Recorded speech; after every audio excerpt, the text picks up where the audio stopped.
TN Academy आपके लिए लाया है KVS 2026 interview preparation batch starting soon, complete interview preparation. Hello students, देखिए आप सभी के लिए एक बहुत इंपॉर्टेंट इन्फॉर्मेशन है KVS की ऑफिशियल वेबसाइट पे। जिन भी बच्चों का टायर 2 क्लियर हो गया और जो इंटरव्यू के लिए शॉर्टलिस्टेड हुए हैं, तो देखिए एक हमारी ये नोटिफिकेशन आई है, भर्ती अधिसूचना संख्या 01/2025 के अंतर्गत साक्षात्कार हेतु शॉर्टलिस्टेड अभ्यर्थियों के लिए बायोडाटा का प्रारूप। ठीक है, इसको हम यहाँ से डाउनलोड करेंगे और ये देखेंगे। ये देखिए मैंने आपके लिए पहले से डाउनलोड करके रखा हुआ है। ये यहाँ पे देखिए, इस फॉर्म को इन्होंने 3 पार्ट्स में डिवाइड किया गया है। ठीक है, ये देखिए मैं जूम कर देती हूँ आपके लिए ताकि आपको अच्छे से क्लियर हो जाए। तो पहले पार्ट में यहाँ पर आपको अपनी पर्सनल डिटेल्स फिल करनी है। पहले जैसे कि देखो, नेम फिल करना है आपको कैपिटल लेटर्स में, father's name, roll number, registration number. Date of birth में देखो इसी पैटर्न में आपको डेट ऑफ बर्थ फिल करनी है अपनी। पहले डे, मंथ, ईयर। जैसे कि सपोज आपकी है डेट ऑफ बर्थ मान लीजिए 8 तारीख को, ठीक है, और मंथ मान लीजिए नवंबर है और ईयर आपका जो भी हो वो उसके बाद में। तो उसी पैटर्न में होना चाहिए, पहले डे फिर मंथ फिर ईयर। ठीक है, age age on cut off date, years में, मंथ्स में, डेज में, और इस डेट पे up to cut off date, इस डेट तक आप कितने ईयर्स के हो रहे हो आप ये कैलकुलेट कर सकते हो। गूगल पे जाके बहुत सारे कैलकुलेटर है, वहां पे अगर आप अपनी एज डालेंगे इसके अकॉर्डिंग तो आपको एग्जैक्टली मिल जाएगी कि आप कितने ईयर्स, कितने मंथ्स और कितने डेज के हो रहे हो। ठीक है, उसके बाद आपको कैटेगरी फिल करनी है। फिर whether applied under EWS category, yes और नो। अगर ईडब्ल्यूएस कैटेगरी में आपने अप्लाई किया है तो आपको यस करना है, अदरवाइज नो करना है। ठीक है, आगे आप देखिए कोई डिसेबिलिटी है तो उसके लिए आपको डालना है do you meet functional requirement in the notification page number of the post applied. Whether ex, अगर आपने कोई एक्स सर्विस की है, एक्स सर्विसमैन है आप, सपोज आर्मी से रिलेटेड या किसी भी एक्स सर्विसमैन है, तो आपको यहाँ पे यस और नो में आंसर देना है। ठीक है, पोस्टल एड्रेस डालना अपना, मोबाइल नंबर, ईमेल एड्रेस। उसके बाद देखिए यहाँ पे आती है हमारी क्वालिफिकेशन। देखिए यहाँ पे मेंशन किया हुआ है class 10th onwards, class 10th के बाद वाली आपने अपनी क्वालिफिकेशन यहाँ पे मेंशन करनी है। ठीक है, यहाँ पे अपना जैसे आपने डाला क्लास 10th, फिर कौन से बोर्ड से की है आपने, फिर पासिंग ईयर क्या है आपका, मैक्सिमम मार्क्स कितने थे, कितने आपने मार्क्स ऑब्टेन करे और आपकी परसेंटेज। ठीक है, इसी तरीके से क्लास 12th का, फिर ग्रेजुएशन का और पोस्ट ग्रेजुएशन किया तो फिर उसका। नेक्स्ट देखेंगे,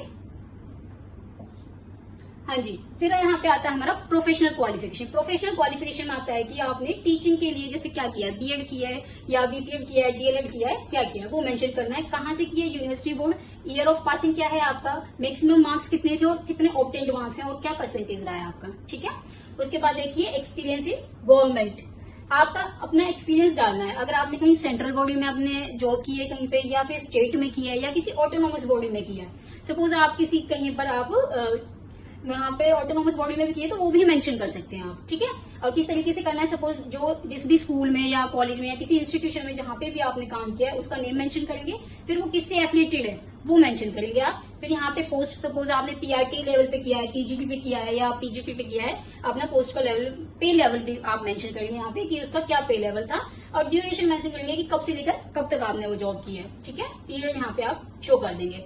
उसके बाद प्लीज ये लाइन देखिए बहुत जरूरी है, please attach separate sheet for experience if needed. क्या है कि जो एक्सपीरियंस का जो आपका वो होगा, शीट होगी, जो एक्सपीरियंस लेटर होगा वो भी आपको अटैच करना है यहाँ पर। ठीक है, नेक्स्ट देखिए, if serving elsewhere whether having NOC from present employer, yes और नो। अगर आपने कहीं पे सर्व किया है, कहीं पे जॉब किया है, तो वहां से आपके पास में एनओसी है यानी एनओसी नो ऑब्जेक्शन सर्टिफिकेट। ठीक है, अगर है तो यस, अगर नहीं है तो नो। ठीक है, और सपोज आपने कहीं पे भी कोई एक्सपीरियंस आपका नहीं रहा है तो आपका यहाँ पे नॉट एप्लीकेबल आ जाएगा। ठीक है, नेक्स्ट देखेंगे, वेदर एनी लीगल और criminal cases pending before any court investigating agencies, if yes given details in brief. अगर कोई ऐसा केस चल रहा हो या कोई एफआईआर हुई है उसके बारे में आपको यहाँ पे ब्रीफ में बताना है। ठीक है, यस तो फिर अगर नहीं है तो नो होके यहाँ पे नॉट एप्लीकेबल आ जाएगा, अगर है तो आपको यस करके यहाँ ब्रीफ में उसके बारे में डिस्क्राइब करना है। ठीक है, हाँ जी, उसके बाद में ये अंडरटेकिंग है, यहाँ पे डेट ऑफ इंटरव्यू आपको डालनी है और सिग्नेचर करने हैं आपने। ठीक है, नेक्स्ट देखेंगे, हाँ जी, ये बहुत इंपॉर्टेंट पार्ट है हमारा। पहले तो देखिए यहाँ पे क्या है, रोल नंबर मेंशन करेंगे और कैंडिडेट अपना नाम मेंशन करेगा। उसके बाद में अचीवमेंट, देखिए अचीवमेंट आपको कुछ ऐसी मेंशन करनी है जो आपकी या तो डिस्ट्रिक्ट लेवल पे रही है या स्टेट लेवल पे, या फिर कुछ इस तरीके की एजुकेशनल क्वालिफिकेशन में कुछ ऐसा, या गोल्ड मेडलिस्ट रहे हैं आप, इस टाइप की कोई आपकी अचीवमेंट्स हैं तो वो आपको मेंशन करनी है। ठीक है, नेक्स्ट देखिए, please specify how you are suitable for the post applied, word limit 100।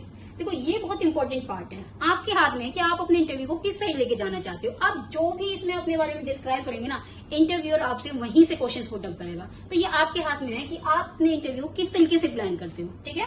तो इसमें आपको बेसिकली अपने बारे में डिस्क्राइब करना है कि आप कैसे सुइटेबल हैं उस पोस्ट के लिए। सपोज आपने पीआरटी डाला है तो पीआरटी के लिए कैसे, तो अपने बारे में इसमें आपको डिस्क्राइब करना 100 वर्ड्स में, ठीक है। यहाँ आपको अपने सिग्नेचर करने। सबसे अच्छी बात पता है क्या है, ये आपको ऑन द स्पॉट फिल नहीं करवा रहे हैं वहां पर जाके। अगर ऐसा कुछ होता तो आप इसको एक ही बार में उसी टाइम फिल कर पाते हो सकता है उस टाइम इतना अच्छा आइडिया ना है कि भाई क्या डिस्क्राइब करूं मैं अपने बारे में। तो ये आप पहले से प्रैक्टिस कर सकते हैं इसके बारे में। आप एक बार भरिए, 2 बार भरिए, 3 बार भरिए, जब आपको लगे कि हाँ ये मेरा बेस्ट है उसको डन करिए, ठीक है।